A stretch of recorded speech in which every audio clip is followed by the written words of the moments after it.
Selamat hari baru kepada Anda sekalian, dan kiranya sungguh hari ini akan menyenangkan bagi semua orang, terutama orang-orang yang mengasihi Tuhan, yang menghargai kasih karunia Tuhan dalam hidup ini.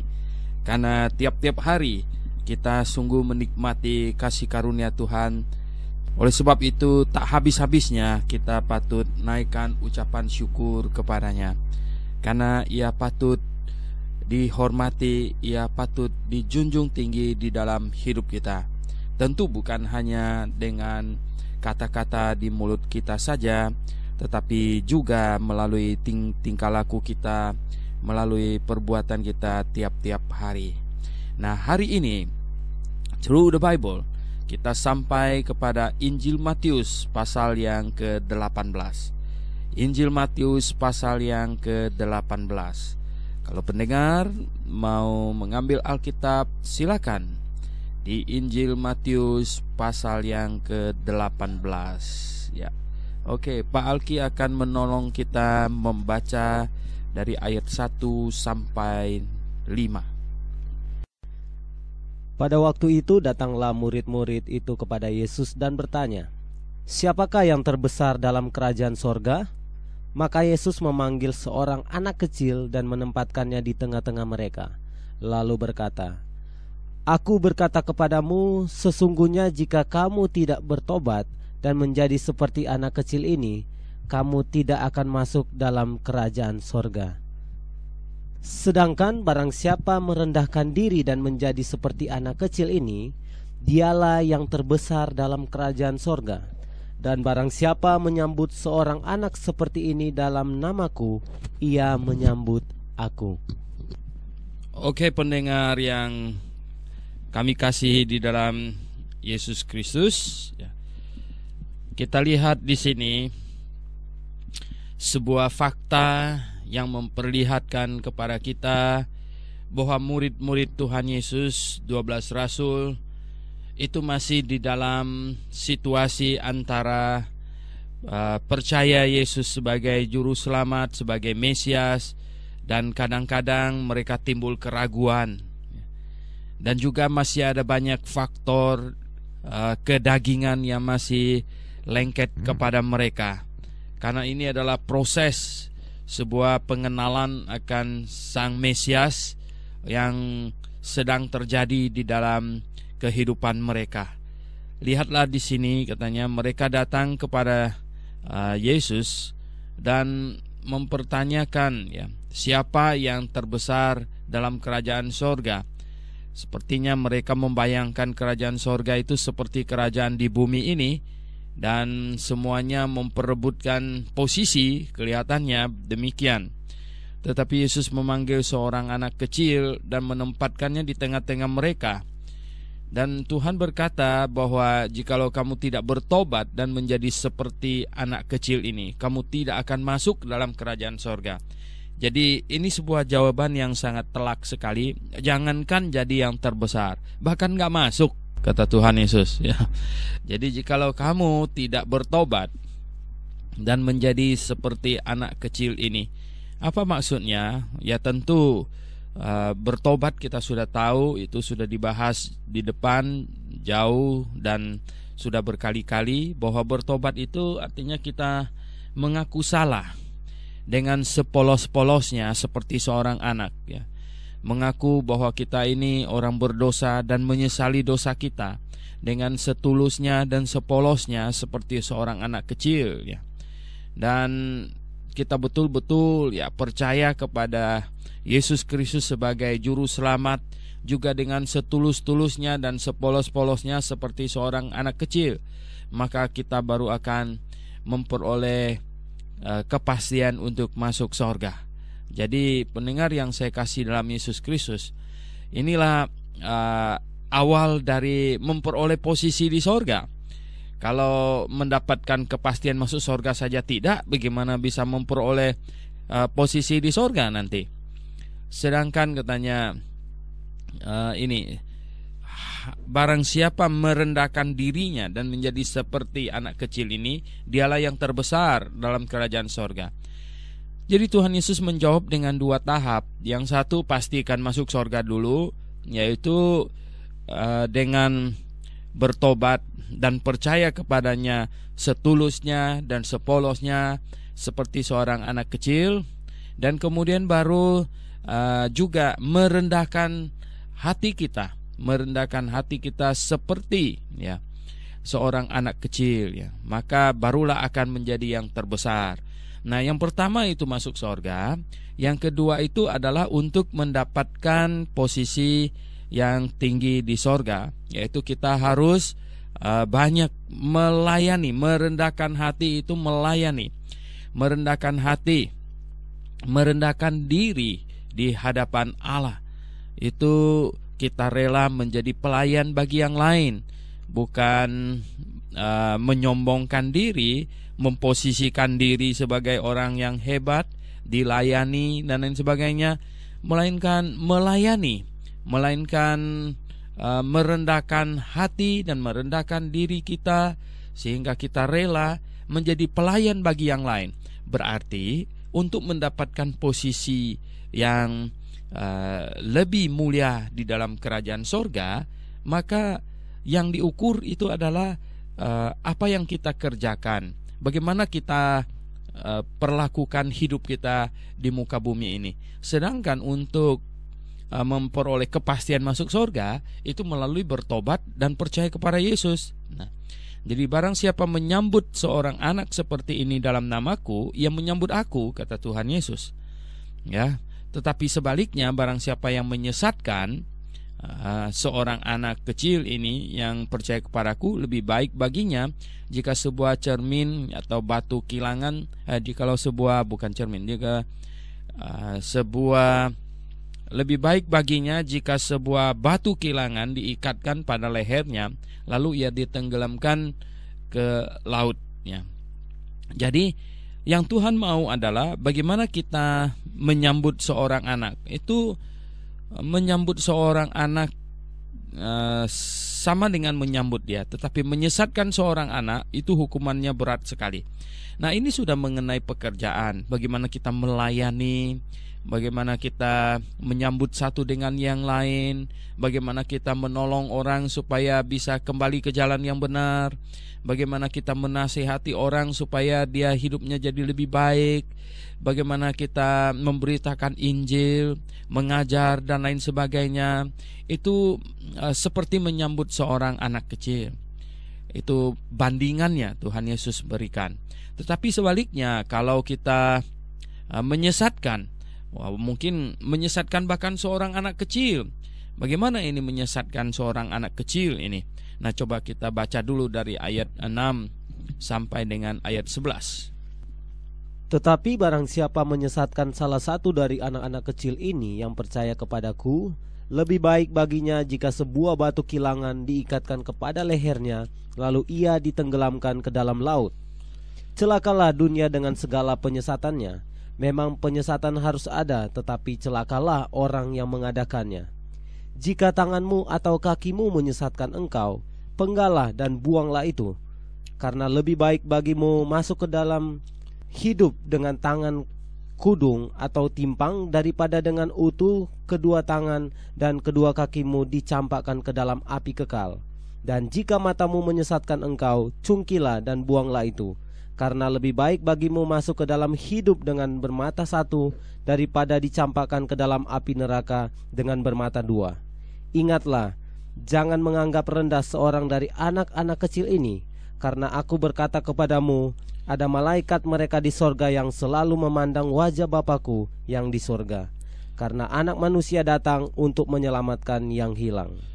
Oke, pendengar yang saya kasih dalam Yesus Kristus, kita lihat menyesatkan seorang anak. Bagaimanakah seseorang sampai menyesatkan seorang anak? Kalau seorang anak ini pasti masuk surga. Kita lihat bahwa di pasal yang ke-19 di ayat 13 ini yang kita akan bahas, Tuhan berkata, anak-anak inilah yang empunya kerajaan surga, yaitu mereka yang belum akil balik. Nah, dalam kondisi apakah seseorang sampai bisa menyesatkan seorang anak kecil? Yaitu pada saat anak kecil ini bertumbuh dan menjelang umur akil balik.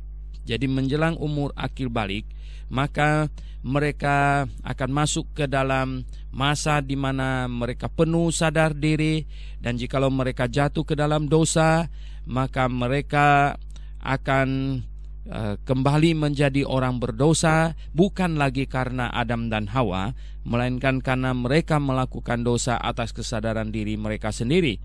Dan jikalau di dalam kondisi demikian, mereka tidak dituntun untuk mengerti kebenaran yang menyelamatkan di dalam Yesus Kristus, mereka akan terhilang dan mereka akan sesat.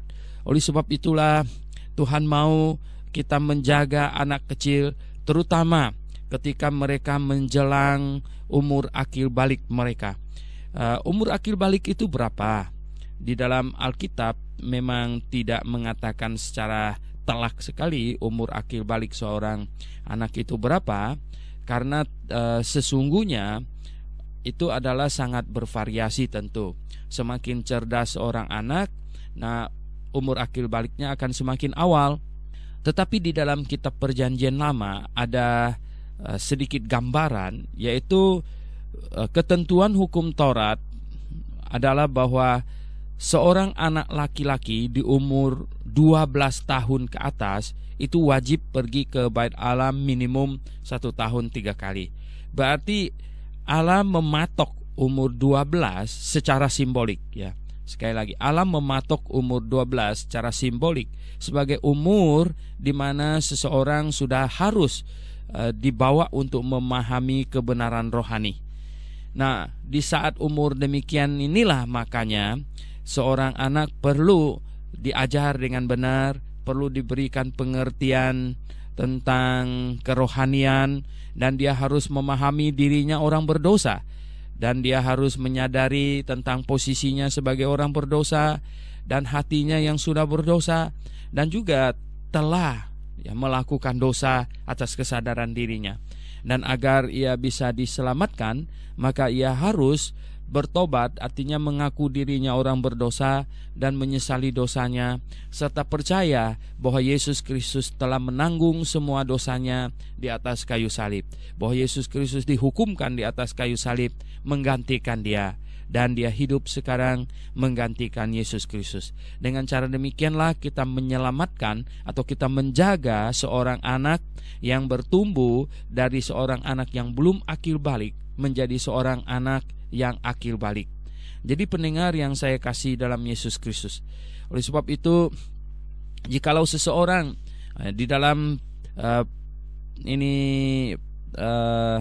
transisi ini, masa transisi ini, ada anak disesatkan, karena di masa transisi ini seorang anak sedemikian gampangnya disesatkan karena mereka mengikuti apa yang dilakukan oleh orang dewasa. Mereka mengikuti semua yang mereka lihat di sekeliling mereka. Jadi orang-orang dewasa di sekelilingnya sedemikian gampangnya menyebabkan hal-hal yang negatif dalam diri anak. Dan jikalau seorang tidak tinggal di lingkungan yang mengasihi Tuhan, yang mengenal kebenaran Tuhan, maka anak ini mungkin akan tumbuh sesuai dengan lingkungannya. Kalau dia tinggal di lingkungan penjahat, ya anak ini bisa jadi nanti besar akan jadi penjahat. Oleh sebab itulah betapa pentingnya orang tua mempertimbangkan di mana kita tinggal dan kepada siapa anak kita bergaul dan lain-lain sebagainya. Nah, ayat yang ke-7, Tuhan Yesus berkata, celakalah dunia dengan segala penyesatannya. Memang penyesatan harus ada, tetapi celakalah orang yang mengadakannya. Nah, celakalah dunia dengan segala penyesatannya. Memang penyesatan harus ada. Mengapa harus ada? Ya, karena iblis sudah jatuh ke dalam dosa, dan penyesatan itu ada karena manusia diberikan kehendak bebas untuk memilih. Allah mengharapkan penyembahan yang sungguh merupakan hasil pilihan dari manusia itu sendiri. Jadi sikap positif dari manusia itu sendiri kepadanya yang betul-betul adalah pilihan manusia. Oleh sebab itu ada alternatif. Jikalau kita sebut itu kita memilih menyembah Allah, maka itu harus ada alternatif, ya. Alternatif. Jadi kalau saya terpaksa menyembah Allah, bukan karena itu keinginan hati saya untuk menyembah Allah, itu saya dipaksa untuk menyembah Allah, saya rasa penyembahan demikian bukanlah yang menyenangkan hati Allah. Tetapi saya bersikap positif, saya percaya kepadanya dan saya menyembahnya karena keputusan hati saya. Nah, itulah yang menyenangkan hati Allah. Jadi pendengar yang saya kasih dalam Yesus Kristus, ya memang penyesatan itu akan membawa kemuliaan, artinya akan membuat sebuah seleksi bahwa orang-orang yang datang menyembah kepada Allah adalah orang-orang yang memiliki pilihan untuk tidak menyembah kepadanya, yaitu ada penyesatan, tetapi mereka memilih datang kepada Allah. Nah, tetapi celakalah orang yang mengadakannya. Celakalah orang-orang yang dipakai oleh iblis untuk mendatangkan kesesatan, karena mereka menjadi alat penyesatan. Katanya di sini ayat 8 sampai 9, Tuhan Yesus mengajarkan sesuatu yang sangat serius, yaitu bahwa jikalau kita dalam dunia ini kadang-kadang tidak menganggap bahwa masuk surga itu sesuatu yang sangat penting, sehingga banyak orang di dunia ini tidak menganggap utama hal-hal yang rohani. Mereka tiap hari hanya bangun untuk mencari uang, hanya mencari uang saja, dan tidak pernah cukup mencari uang. Dan mereka bahkan, ya, kalau mencarinya baik-baik masih bagus gitu, tetapi memakai segala macam tipu muslihat untuk mendapatkan uang. Padahal, ya, Tuhan berkata bahwa jikalau kita sampai masuk ke dalam neraka, jikalau kita tidak memperhatikan perkara rohani, kita masuk ke dalam neraka, itu adalah bagian dari seluruh kehidupan manusia yang paling mengerikan. Sampai-sampai Tuhan Yesus membandingkan demikian. Jikalau tangan kita menyesatkan kita, lebih baik itu dipenggal. Artinya lebih baik kita masuk dengan tangan kudung dan kaki timpang daripada ke neraka, masuk surga dengan kaki timpang dan mata buta, daripada ke neraka dengan semuanya lengkap gitu. Sebenarnya di sini Tuhan tidak mengajarkan kita main nanti kalau tangan kita berdosa lalu dipotong, ya. Nah, mungkin ada pemimpin agama yang menanggapi demikian sehingga pencuri dipotong tangannya. Wah, nanti kan penuh dengan orang yang tangannya sudah hilang. Nah, lalu bagaimana kalau matanya berdosa, dicungkil matanya? Wah, jadi satu negara ini bisa orang yang semuanya tangannya buntung, matanya buta. Wah, itu akan kacau sekali.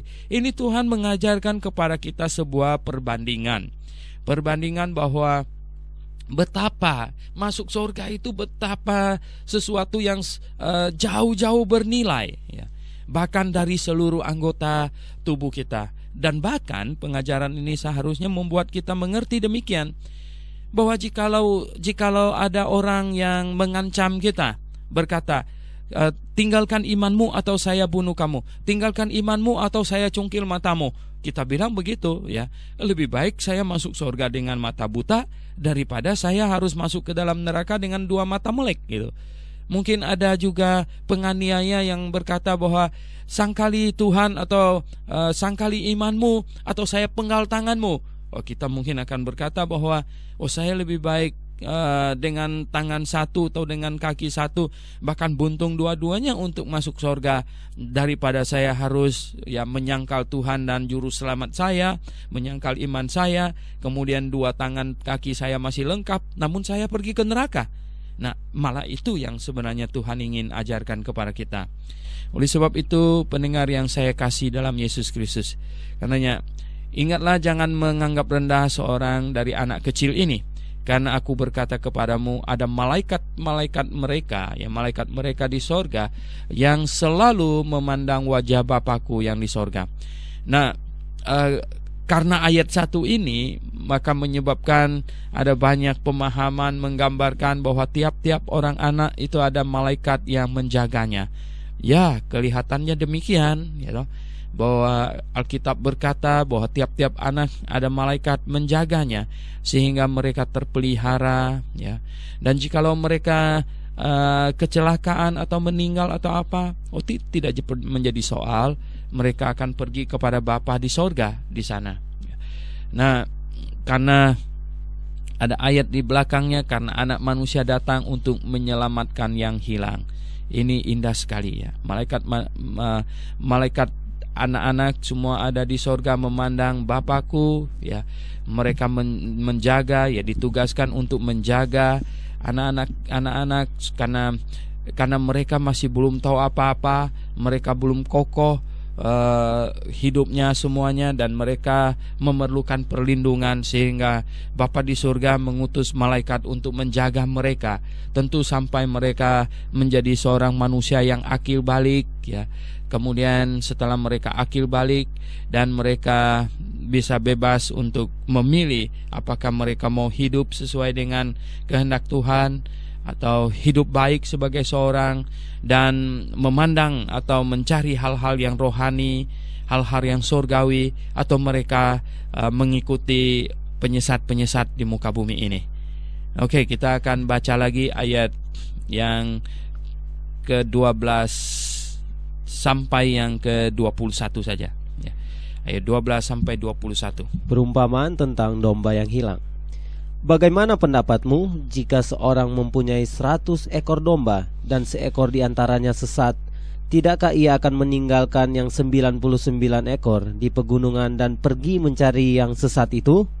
Dan aku berkata kepadamu, sesungguhnya jika ia berhasil menemukannya, lebih besar kegembiraannya atas yang seekor itu daripada atas yang ke-99 ekor yang tidak sesat. Demikian juga Bapamu yang di sorga tidak menghendaki supaya seorang pun dari anak-anak ini hilang.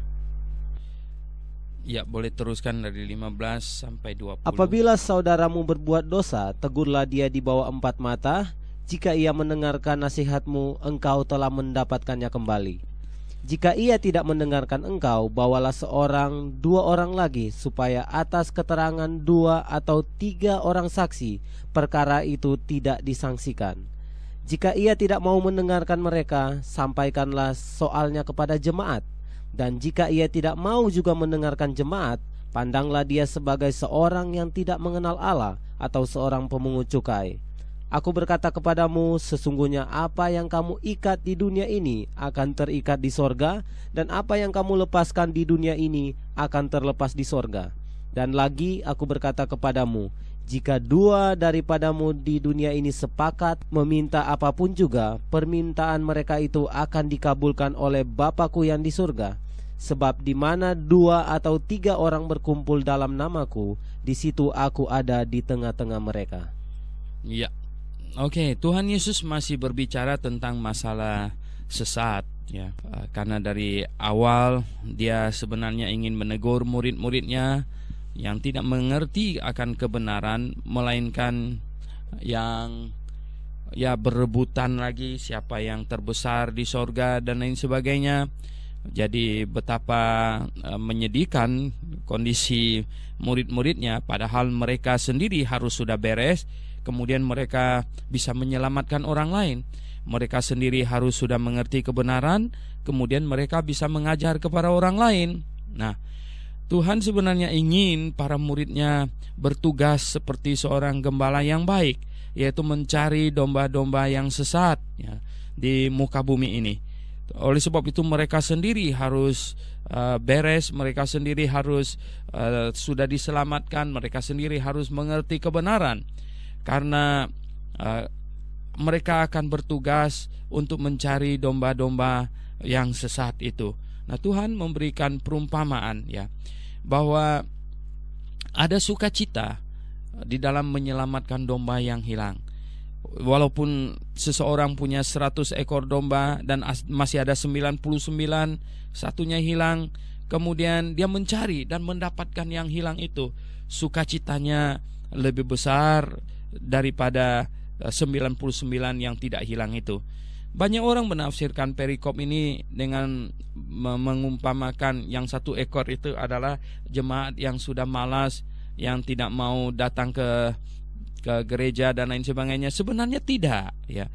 Yang sudah diselamatkan, yang sudah jadi anggota jemaat itu bukan yang sesat ya. itu adalah yang sudah diselamatkan. Dan seharusnya yang sudah diselamatkan, anggota jemaat, itu tidak membebanin gembala, sehingga gembala memiliki cukup banyak waktu, keleluasaan untuk mencari yang masih sesat.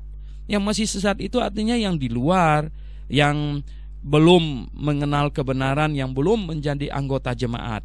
Kalau yang jadi anggota jemaat itu memang sudah wajib, karena ketika maju ke depan menjadi anggota jemaat, ketika menyatakan untuk menjadi anggota jemaat, sudah ditanya apakah sudah sungguh-sungguh lahir baru atau belum, gitu.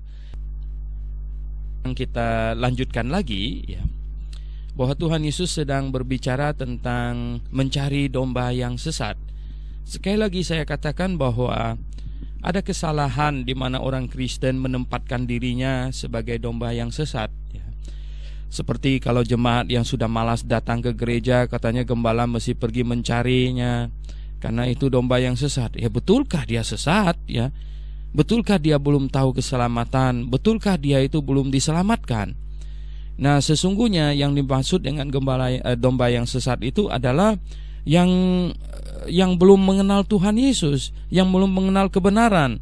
Oleh sebab itu anggota gereja bukanlah domba yang sesat. Anggota gereja haruslah domba yang sudah diselamatkan, yang 99 ekor itu, ya. Dan dia tidak membebani waktu dan tenaga gembala untuk mencari yang masih sesat itu. Nah, di sini katanya, ya kalau menemukan yang sesat, bukan hanya gembalanya yang bersukacita, ya seluruh domba yang sudah diselamatkan itu harus turut bersukacita bersama-sama, katanya. Nah, demikian juga Bapa yang di sorga, ya, tidak menghendaki supaya seorang pun dari anak-anak ini hilang. Jadi ini masih bicara tentang anak-anak kecil yang di atas itu, ya.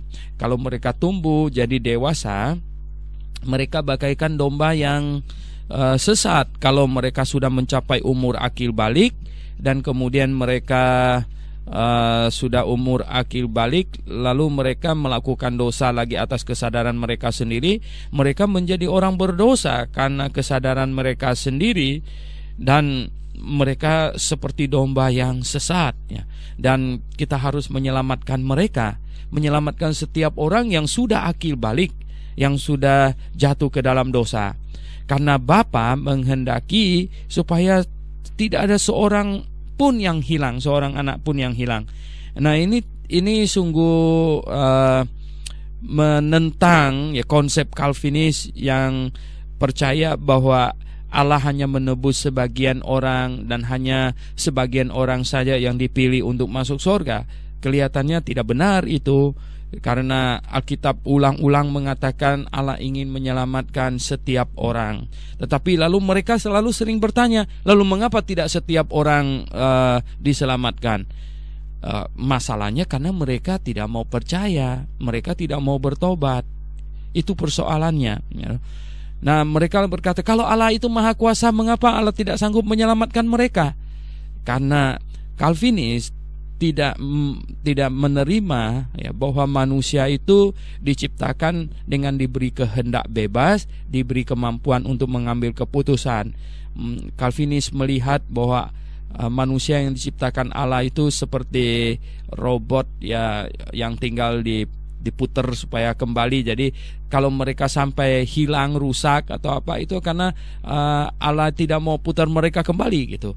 Padahal sejak Allah menciptakan manusia yang berkehendak bebas dan berpengertian, dikasih pengertian, kemampuan untuk mengambil keputusan sendiri, maka mereka harus mengambil keputusan sendiri. Dan itu adalah kasih karunia Allah yang menciptakan manusia dengan kehendak bebas, bukan robot. Pendengar, Anda lebih senang diciptakan mempunyai kehendak bebas dan mampu mengambil keputusan sendiri, atau mau jadi robot? Ya, walaupun kita tahu kebebasan untuk mengambil keputusan, menentukan pendapat kita itu ada resiko, bisa masuk neraka, gitu. Tetapi toh kita lebih bahagia jadi manusia daripada jadi robot, gitu. Oke, pendengar yang saya kasih dalam Yesus Kristus. Kemudian di sini, nah, mengenai bagaimana caranya kita menyelamatkan domba yang hilang tadi, yaitu dengan pergi memberitakan Injil kepadanya. supaya dia bisa bertobat dan percaya kepada Yesus Kristus. Nah, sekarang ayat 15 sampai ayat 20 ini adalah bagaimana kita berhubungan atau bagaimana kita mengurus ini yang sudah menjadi anggota, saudara. Nah, ini sudah menjadi anggota jemaat, menjadi saudara. Ini yang sudah diselamatkan. Apabila saudaramu berdosa, katanya, kalau dia berdosa, dan kita harus tegur dia secara empat mata. Artinya hanya berdua saja gitu. Tegurlah dia empat mata. Jadi kalau kita tahu saudara kita berdosa, kita tegur dia. Nah, jikalau dia mau dengar, oke, berarti kita dapatkan dia kembali, ya. Dia tidak sampai pergi sesat gitu.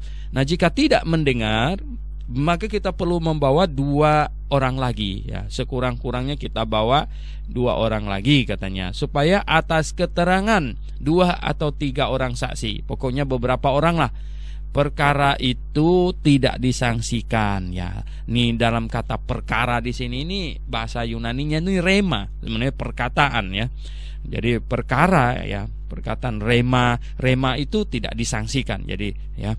Kemudian jika ia tidak mau mendengarkan, ya, artinya sudah dibawa beberapa orang tegur dia masih tetap tidak mau mendengarkan, maka katanya sampaikanlah soalnya kepada jemaat.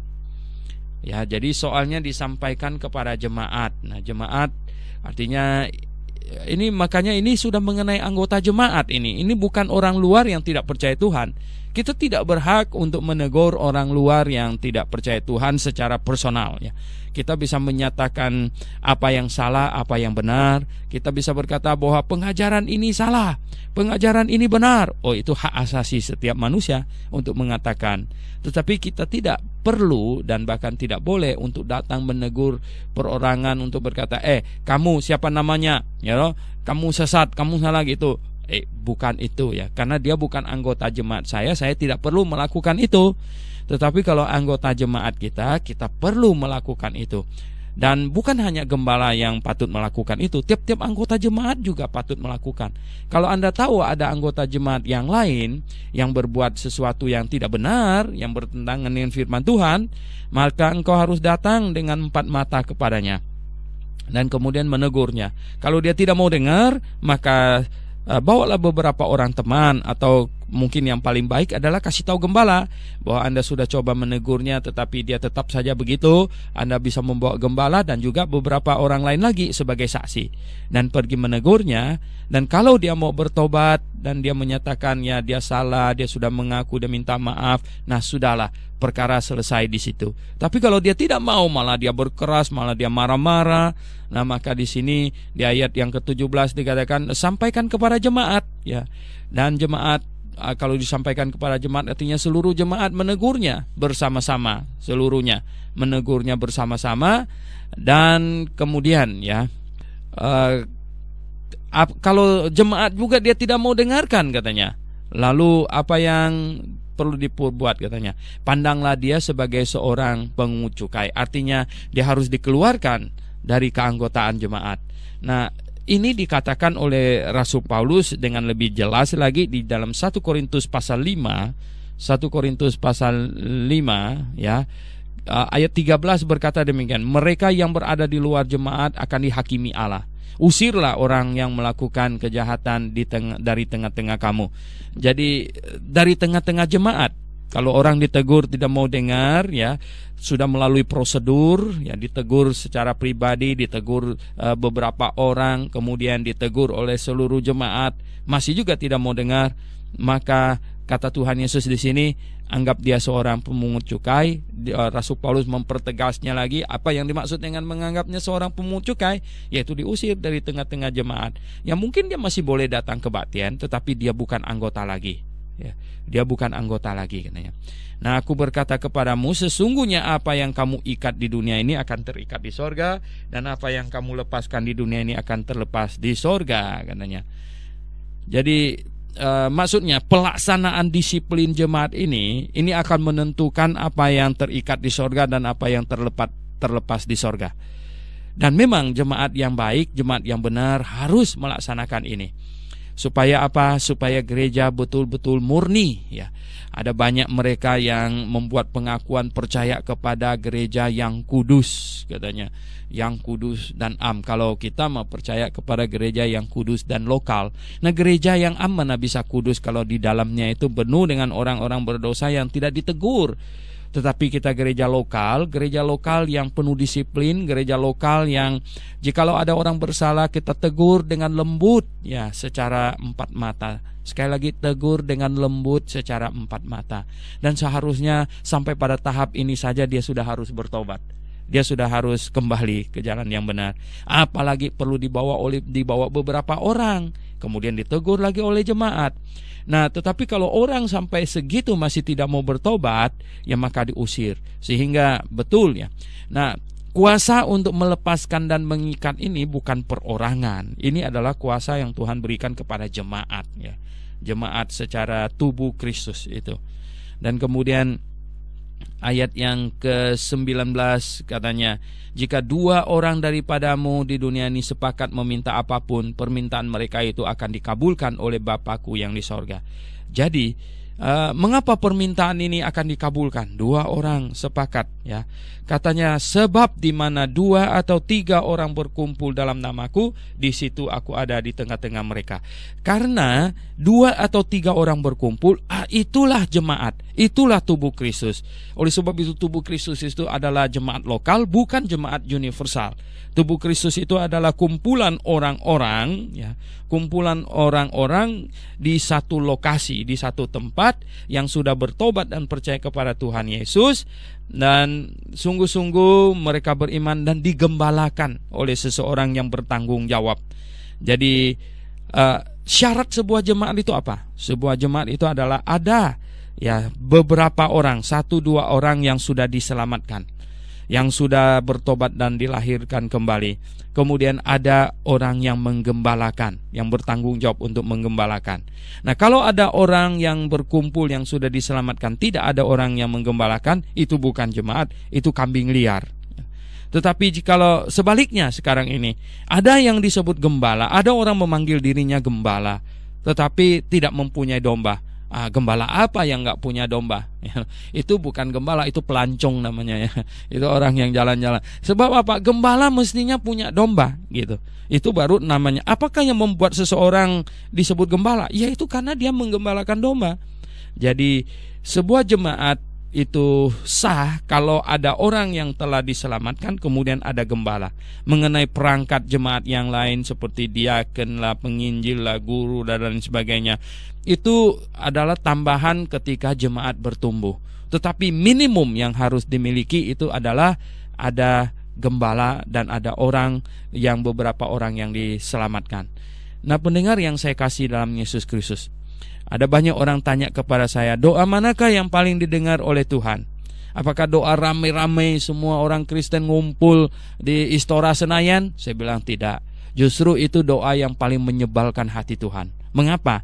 Karena kumpul banyak orang munafik di situ, orang berdosa yang tidak didisiplinkan, dan orang Kristen dari berbagai denominasi yang doktrinnya beraneka ragam. Ada satu percaya ini, ada yang lain percaya begitu dan lain sebagainya. Ada yang percaya Yesus cuman manusia saja, ada yang percaya Yesus juga Allah, ada yang percaya harus tetap memelihara hari Sabat, kebaktiannya Sabtu, ada yang percaya Minggu dan lain-lain sebagainya. Itu bukan kumpulan yang Tuhan inginkan. Itu kumpulan yang paling menyebalkan hati Tuhan. Bagaimana doa mereka bisa didengar oleh Tuhan? Banyak orang salah berpikir. Mereka pikir kencangnya doa dan ramainya orang berdoa itu, nah Tuhan akan dengar. Itu konsep demonstrasi namanya itu, ya. Jadi mereka pergi ke Senayan sana, Istora di sana, mau demo Tuhan itu, ya. Demo Tuhan. Jadi bagaimana ini? Bolehkah kita demo Tuhan? Oh, saya pikir jangan, ya. Nah, ketahuilah, doa yang paling didengar oleh Tuhan bukan juga doa pribadi di rumah. Boleh berdoa sendiri di rumah, di kamar. Di dalam pasal yang awal-awal sudah kita bahas bahwa kita berdoa di kamar kita, itu pribadi. Tetapi di sini dikatakan bahwa doa jemaat, 2 atau 3 orang berkumpul, ini doa jemaat. Jadi doa yang dilakukan oleh jemaat, ya. Mengapa ini doa yang paling didengar oleh Tuhan? Karena ini permintaan dari tubuh kepada kepala. Bahkan permintaan tubuh kepada kepala itu sudah hampir nggak usah minta, ya. Karena kepala sudah langsung supply semua kebutuhan tubuh. Dia sudah memikirkan semuanya. Itu lebih dari permintaan anak kepada bapak, ya. Itu lebih dari permintaan istri kepada suami. Karena itu permintaan tubuh kepada kepala. Itulah sebabnya doa yang paling didengar oleh Tuhan adalah doa yang disampaikan oleh jemaat. Nah, tentu jemaatnya ini mesti jemaat yang bagaimana? Jemaat yang sungguh-sungguh alkitabiah, jemaat yang mengajarkan kebenaran, jemaat yang berani menantang resiko untuk berdiri teguh di atas kebenaran firman Tuhan. Nah, doa jemaat yang demikian itu bagaikan permintaan tubuh kepada kepala. Oleh sebab itu, pendengar yang saya kasih dalam Yesus Kristus, marilah kita datang ke jemaat untuk berdoa dan ceritakan perkara Anda kepada jemaat. Mungkin ada yang berkata, malu nanti saya kasih tahu, misalnya saya sudah agak berumur ini, saya minta didoakan supaya punya calon, kan malu. Nah, kalau malu didoakan jemaat bagaimana? Ya kan? Ya tentu sebenarnya terhadap jemaat kita tidak perlu malu karena kita sama-sama anggota tubuh gitu. Jadi berdoa, meminta jemaat untuk berdoa untuk kita, dan doa jemaat itu adalah doa yang paling didengar oleh Tuhan. Oke, selanjutnya kita akan melihat perumpamaan tentang pengampunan. Mari Pak Alki silakan membaca ayat 21 hingga ayat yang ke-35. Kemudian datanglah Petrus dan berkata kepada Yesus, Tuhan, sampai berapa kali aku harus mengampuni saudaraku jika ia berbuat dosa terhadap aku? Sampai 7 kali? Yesus berkata kepadanya, bukan. Aku berkata kepadamu, bukan sampai 7 kali, melainkan sampai 70 kali 7 kali. Sebab hal kerajaan sorga seumpama seorang raja yang hendak mengadakan perhitungan dengan hamba-hambanya. Setelah ia mulai mengadakan perhitungan itu, dihadapkanlah kepada seorang yang berhutang 10.000 talenta. Tetapi karena orang itu tidak mampu melunaskan hutangnya, raja itu memerintahkan supaya ia dijual beserta anak istrinya dan segala miliknya untuk membayar hutangnya. Maka sujudlah hamba itu menyembah dia, katanya, sabarlah dahulu, segala hutangku aku akan lunaskan. Lalu tergeraklah hati raja itu oleh belas kasihan akan hamba itu, sehingga ia membebaskannya dan menghapuskan hutangnya. Tetapi ketika hamba itu keluar, ia bertemu dengan seorang hamba lain yang berhutang 100 dinar kepadanya. Ia menangkap dan mencekik kawannya itu, katanya, bayar hutangmu. Maka sujudlah kawannya itu dan memohon kepadanya, sabarlah dahulu, hutangku itu akan kulunaskan. Tetapi ia menolak dan menyerahkan kawannya itu ke dalam penjara. Sampai dilunaskannya hutangnya. Melihat itu, kawan-kawannya yang lain sangat sedih, lalu menyampaikan segala yang terjadi kepada tuan mereka. Raja itu menyuruh memanggil orang itu dan berkata kepadanya, hai hamba yang jahat, seluruh hutangmu telah kuhapuskan karena engkau memohonnya kepadaku. Bukankah engkau pun harus mengasihani kawanmu seperti aku telah mengasihaninya engkau? Maka marahlah tuannya itu dan menyerahkannya kepada algojo-algojo sampai ia melunaskan seluruh hutangnya. Maka Bapakku yang di sorga akan berbuat demikian juga terhadap kamu apabila kamu masing-masing tidak mengampuni saudaramu dengan segenap hatimu. Iya. Pendengar yang saya kasih di dalam Yesus Kristus, Petrus ini seorang yang lugu, kalau bisa dikatakan dengan bahasa sekarang ini, dia orang yang lugu, polos, ya. Di dalam Alkitab penuh dengan hiasan-hiasan ini bentuk keluguannya, ya, di dalam bertanya kepada Yesus begini begitu, kelihatan sekali seperti, bahkan hampir seperti seorang anak kecil ini, ya, dia bertanya. Nah, lihat itu, di sini dia malah bertanya begini, katanya. Nah, Petrus bertanya, Tuhan, sampai berapa kali aku harus mengampuni saudaraku jika ia berbuat dosa terhadap aku? Sampai 7 kali? Wah, ini polos-polosnya dia, seperti seorang anak kecil ya. Dia pikir Tuhan akan bilang, oke lah, sebab hitung-hitungan Petrus itu 7 kali itu sudah banyak gitu. Bayangkan seorang sampai bersalah kepada kita sampai 7 kali, ini udah bengal sekali. Ini orang sampai 1 kali udah salah ya toh, 2 kali salah lagi, sampai 7 kali itu sudah hebat itu ya. Jadi Petrus berpikir Tuhan Yesus bakalan memuji dia, oh ya hebat kamu ya bisa mengampuni orang sampai 7 kali. Nah, tanpa diduga-duga oleh dia, malah Tuhan bilang apa? Bukan 7 kali katanya ya. Yesus berkata, bukan, aku berkata kepadamu ya, 7 bukan 7 kali, tapi ya berapa? 70 kali 7 kali. Wah, itu 70 kali 7 itu berapa? 490 kali itu. Mana ada orang di dalam kehidupan kita orang bersalah kepada kita sampai 490 kali. Anda bisa bayangkan. Dan kita tidak pernah bersalah kepadanya loh, dengan catatan begitu. Jadi dia saja yang hanya bersalah kepada kita 490 kali. Saya pikir suami istri seumur hidup juga nggak bakalan begitu ya. Artinya ya kalau bersalah biasanya timbal balik, yang satu salah juga, yang sini salah juga. Kalau yang sampai sebelahnya sampai salah 490 kali, itu pun kata Tuhan tetap harus diampuni ya. Nah, mengapa? Prinsipnya ada di mana?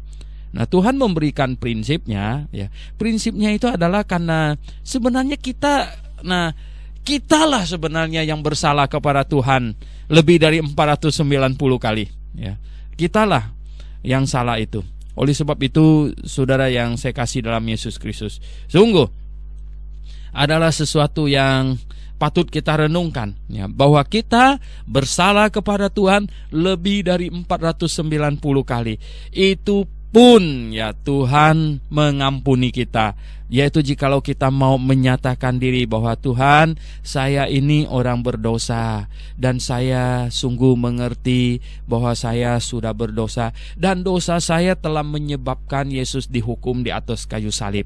Dosa saya telah menyebabkan satu penderitaan yang amat sangat diderita oleh Yesus di atas kayu salib. Nah, kalau kita datang dengan sikap hati yang demikian, maka kita akan diampuni. Berapa kali pun kita telah berdosa kepada Tuhan Yesus Kristus, kita diampuni ya.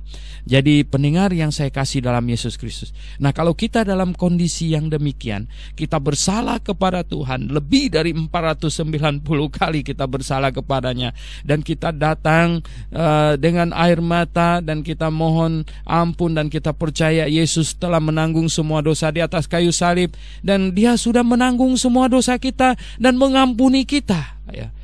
Maka sekarang bagaimanakah mungkin kalau lalu saudara kita, kata Tuhan, yang bersalah kepada kita hanya beberapa kali ya toh, kita sudah ngamuk ya, kita sudah marah, kita sudah mungkin tidak menganggapnya teman lagi atau saudara, lalu kita mulai bersikap memusuhi dan lain sebagainya.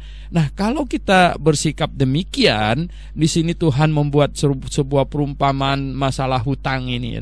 Ada satu orang hutang kepada bosnya, orang lain hutang sama dia, dan dia datang kepada bosnya hapus hutangnya. Malah kemudian dia keluar, dia hutangnya besar sekali sama bos itu. Kemudian seluruh hutangnya yang besar itu dihapus sama bosnya. Tapi setelah dia keluar, temennya yang lain yang hutang kepada dia nggak banyak, hutangnya dikit doang gitu. Dia malah ya memakai kekuasaan wewenang, kemudian orang itu ditangkap dan dipukul dan itu. Lalu teman-temannya cerita kepada bosnya bahwa si ini ternyata orang yang hutang kepadanya sedikit itu, dia malah tangkap orang itu dan pukul-pukul orang itu, dan orang itu dimasukkan penjara. Lalu ketika bosnya mendengar akan cerita dari teman-temannya itu, ya jelas sekali bahwa bosnya itu merasa bahwa, wah, saya sudah mengampuninya, padahal dia hutang kepada saya begitu banyak, dan saya sudah mengampuninya. Ternyata dia begitu jahat, dia tidak mengampuni temannya yang berhutang kepadanya walaupun hutang itu sedikit sekali. Dan tentu akhirnya bosnya marah sekali, dan kemudian sesuai dengan cerita yang ada di dalam Alkitab yang tadi kita baca itu, bahwa bosnya itu kemudian katanya di sini, katanya akhirnya ya, bosnya katanya raja itu ya. Nah, raja itu menyuruh memanggil orang itu dan berkata kepadanya, "Hai hamba yang jahat, seluruh hutangmu telah kuhapuskan karena engkau memohonkannya kepadaku. Bukankah engkau pun harus mengasihani kawanmu seperti aku telah mengasihani engkau?" Maka marahlah tuannya itu dan menyerahkannya kepada algojo-algojo sampai ia melunaskan seluruh hutangnya. Maka Bapakku yang di sorga akan berbuat demikian juga terhadap kamu apabila kamu masing-masing tidak mengampuni saudaramu dengan segenap hatimu. Jadi, pendengar sekalian, Tuhan memakai cerita ini untuk menyadarkan kepada Petrus dan juga tentu kepada kita semua.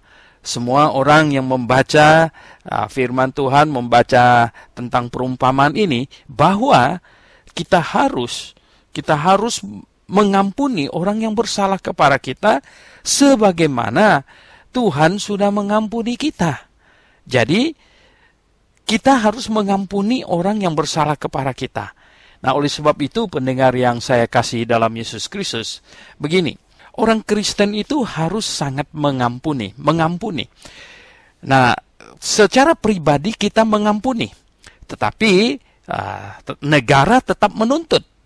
Nah, dalam kehidupan kita sehari-hari, misalnya seperti kita sebagai warga negara, sebagai masyarakat. Nah, lalu ada seseorang bersalah kepada kita, misalnya. Bersalah kepada kita, ya katakanlah misalnya saudara kita dibunuh, ya, atau kita ya mungkin diculik dan kemudian kita dipukul babak belur, ya, setelah diculik dipukul babak belur, ya, toh, disekap sekian lama, sebulan begitu. Nah, kemudian kita dilepaskan. Nah, apakah kita harus mengampuni orang itu? Oh ya, kita mengampuni. Tetapi negara tetap yang akan mengadili, negara tetap yang akan menangkap orang itu. Secara pribadi kita mengampuni, tetapi negara demi supaya jangan sampai ada warga negara lain melakukan hal yang seperti itu kepada orang lain lagi, ya negara harus menegakkan keadilan dan negara tetap harus menangkap orang itu, kemudian negara tetap harus mengadili dan kemudian negara harus menghukum orang itu supaya hukum ditegakkan. Tujuannya adalah bukan membalaskan apa yang orang itu perbuat kepada orang lain, tetapi ada tambahan lagi. Tujuan dari penghukuman itu adalah supaya jangan sampai ada orang berpikir dia bisa bertindak semau-mau dia kepada warga negara lain. Sebenarnya inilah yang harus dilakukan oleh sebuah negara. Jadi beginilah, pendengar yang saya kasih dalam Yesus Kristus, secara pribadi kita mengampuni, tetapi negara tetap adalah satu institusi yang Tuhan mau, yang Tuhan dirikan. Nah, disinilah Rasul Paulus berbicara di Roma pasal 13 bahwa tidak percuma pemerintah menyandang pedang. Nah, pemerintah menyandang pedang adalah untuk membalaskan kejahatan. Pemerintah menyandang pedang, pemerintah menertibkan masyarakat supaya masyarakat bisa hidup tertib, tidak saling menjahati satu dengan yang lain. Namun sebagai orang Kristen, ya kita tahu bahwa Tuhan sudah mengampuni kita, ya kita mengampuni orang yang bersalah kepada kita. Lebih-lebih lagi saudara seiman sebenarnya, maka kita harus mengampuninya. Dan kalau masyarakat luas, artinya bukan saudara seiman di dalam jemaat, begitu, nah negara akan mengurus itu. Tetapi jikalau di dalam sebuah jemaat lokal, maka jemaat lokal itulah yang akan mengurus. Orang itu harus, anggota jemaat itu harus maju ke depan untuk mengaku salah, meminta maaf, dan lain sebagainya. Ya, kalau secara pribadi mungkin dia sudah minta maaf, tetapi kalau Kalau perbuatannya itu sudah diketahui oleh semua orang, maka orang tersebut bukan hanya perlu minta maaf secara pribadi kepada orang yang bersangkutan, melainkan dia harus maju ke depan jemaat untuk minta maaf kepada jemaat, karena orang tersebut sebenarnya menciderai. Orang tersebut sebenarnya menciderai atau mempermalukan jemaat. Dia merusak sesuatu, merusak satu persekutuan. Maka dia selain harus minta maaf kepada orang bersangkutan yang dia bersalah kepadanya, dia juga harus minta maaf kepada jemaat. Dan ya jemaat tentu harus memaafkan atas orang yang sudah minta maaf di depan jemaat. Ya, dia sudah minta maaf sesuai dengan perintah Tuhan, ya kita harus memaafkannya. Berapa kali pun sebenarnya kita harus memaafkannya. Nah, namun pendengar yang saya kasih dalam Tuhan Yesus, pemerintah beda. Sekalipun ada pribadi berkata misalnya, oh saya sudah maafkan dia, tetapi pemerintah harus tetap menghukum orang itu. Karena sekalipun pribadi orang itu sudah memaafkan orang yang bersalah kepadanya, tetapi orang yang bersalah itu bukan hanya bersalah kepada pribadi orang itu, dia melanggar hukum yang telah dibuat oleh pemerintah, yang dibuat oleh negara, dia melanggar hukum itu. Jadi negara menghukum dia karena dia melanggar hukum yang telah dibuat oleh pemerintah itu.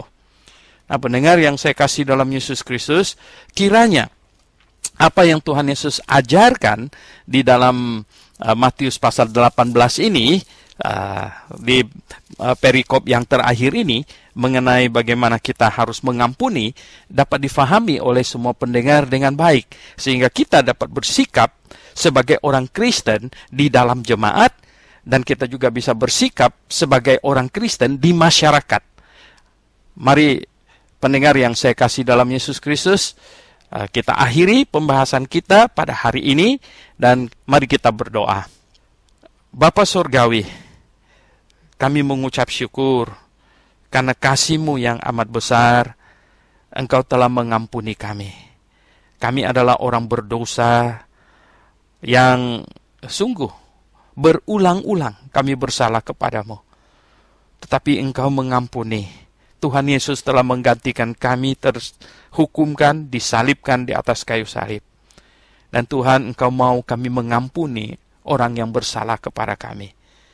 Tuhan, kami tahu bahwa tidak ada satu orang pun bisa lepas dari tanggung jawab apa yang dia perbuat. Kami percaya kepadamu, sekalipun pemerintah di muka bumi ini misalnya bertindak tidak adil, kami tahu Engkau terakhir akan mengadili. Dan kami percaya kepadamu. Karena kami percaya kepadamu lah, maka kami tidak membalaskan kejahatan. Karena kami percaya bahwa Engkau akan mengadili segala hal terakhir, dan Engkau adalah hakim yang paling adil. Kami berserah kepadamu, kami berdoa dalam nama Yesus Kristus, Juru Selamat kami yang hidup. Amin.